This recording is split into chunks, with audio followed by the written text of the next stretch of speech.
میرے حضور سے پوچھا گیا مومن بخیل ہو سکتا ہے؟ کہا نہیں، مومن سخی ہوتا ہے، لیکن ہو سکتا ہے کبھی بخل بھی کر جائے، بشر ہی تو ہے۔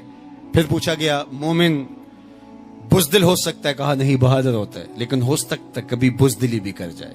بلکہ ایک مقام پہ فرمایا مبخلتن مجبنتن، اولاد کے بارے فرمایا جب بندے کی اولاد ہو جاتی ہے تو دو خصلتیں آ جاتی ہیں، اولاد بخیل بھی کر دیتی ہے، اولاد بزدل بھی کر دیتی ہے۔ جب بندے کی اولاد نہیں ہوتی ہے تو اس وقت بڑا دلیر ہوتا ہے، ہر میدان میں ہاتھ ڈال لیتا ہے، اولاد کے بعد تھوڑا سوچنے لگتا ہے۔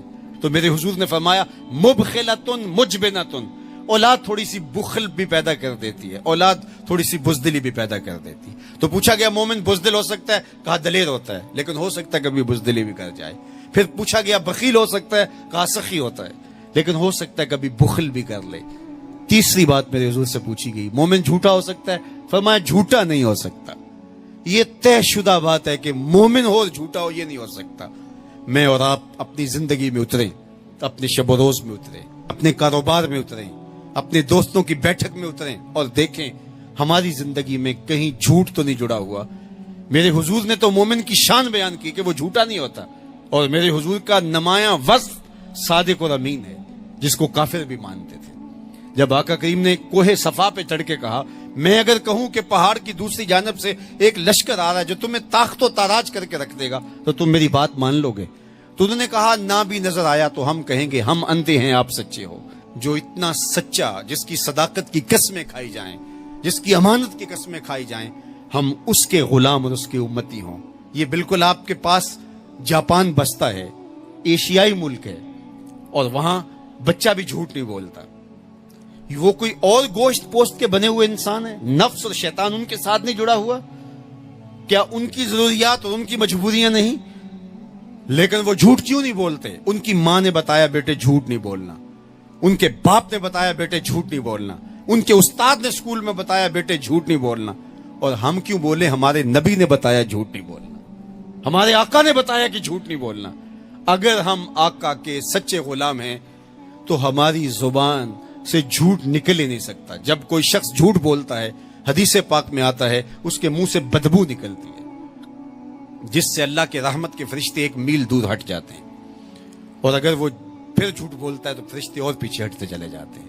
اب سویر سے لے کر شام تک جھوٹ جھوٹ اور جھوٹ، اور فرشتے کہاں کے کہاں پہنچ گئے۔ رحمت کے فرشتے تو نیڑے ہیں ہی نہیں، تو پھر کاروبار میں بھی بے برکتی ہوگی، گھر میں بھی بے برکتی ہوگی، اس دواجی زندگی میں بھی تلخیاں ہوں گی۔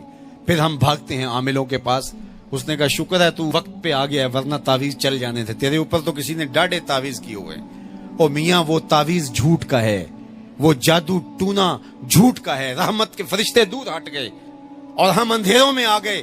آؤ سچائی کو شعار زندگی بنا لو، رحمت کے فرشتے اپنے نوری پر تان دیں گے تمہارے اوپر، اور تم ایک انوار کے ماحول میں جینا سیکھ لو گے۔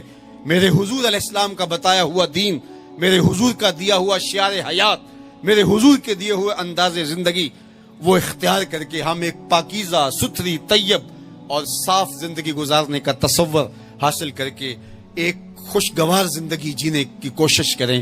آئیے میں اور آپ آج دیکھیں کہ ہمارے ساتھ کوئی ایسا عمل، کوئی ایسا رویہ تو نہیں جڑا جو حضور کے بتائے ہوئے طریقوں سے ہٹ کر ہے۔ آؤ اپنی زندگی کو ان کے قدموں میں ڈال دیں، ہمارا رویہ بتائے ہم حضور کے غلام ہیں، ہمارا طرز زندگی بتائے ہم حضور کے غلام ہیں، ہمارا انداز حیات بتائے ہم حضور کے غلام ہیں۔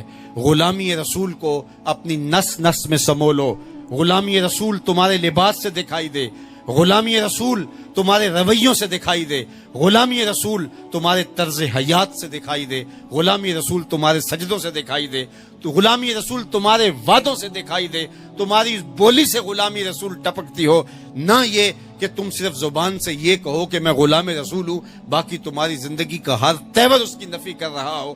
آؤ میں اور آپ آج کی اس بزم نور کے اندر یہ عہد کر کے اٹھیں کہ زندگی کی ایک ایک سانس حضور کی اطاعت میں گزاریں گے، جئیں گے تو حضور کے لیے، مریں گے تو حضور کے لیے، اور زندگی کی ایک ایک سانس حضور کے نام لگائیں گے اور ان کے لیے جئیں گے اور انہی کے لیے مریں گے۔